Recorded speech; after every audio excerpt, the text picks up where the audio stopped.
नमस्कार, मैं दिवाकर उपाध्याय और आप मेरे सामने व्हाइट बोर्ड में एक श्लोक देख रहे हैं जो मैंने विष्णु पुराण के पहले अध्याय के प्रारंभ से लिया है।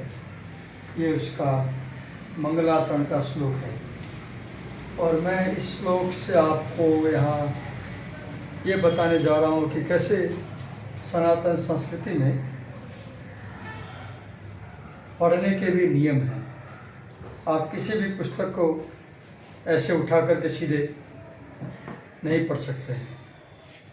जब आप किसी पुस्तक को, ग्रंथ को पढ़ना प्रारंभ करते हैं तो उस समय आपको कुछ नियमों को पालन करना होगा, जैसे यहाँ दिखाया जा रहा है।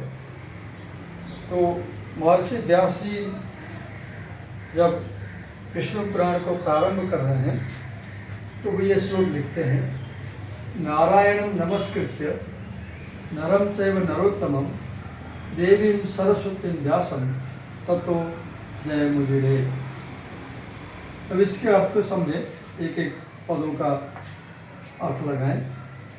नारायणम अर्थात भगवान नारायण या विष्णु को, नरोत्तमम जो मनुष्यों में नर में श्रेष्ठ है, नरम वो नर अर्थात भगवान नारायण के अवतार या उनके सखा अर्जुन को, च और एव ही देवीं सरस्वती विद्या की देवी माता सरस्वती को, और व्यासम महर्षि ऋषि वेदव्यास जी को, इन चारों को नमस्कृत्य नमस्कार करके या प्रणाम करके तथा उसके बाद ही जयम जय नामक ग्रंथ को, जैसे महाभारत के ग्रंथ को भी जय कहा जाता है और अन्य पुराण के ग्रंथों को भी जय कहा जाता है। पुराण इतिहास के जो ग्रंथ वेदव्यास द्वारा रचना किए उनको जय कहा जाता है। ऐसे ग्रंथों को उदीरयेत् पाठ करना चाहिए, अर्थात किसी भी ग्रंथ को पढ़ने से पहले हमें भगवान नारायण का स्मरण करके उनको प्रणाम करना चाहिए।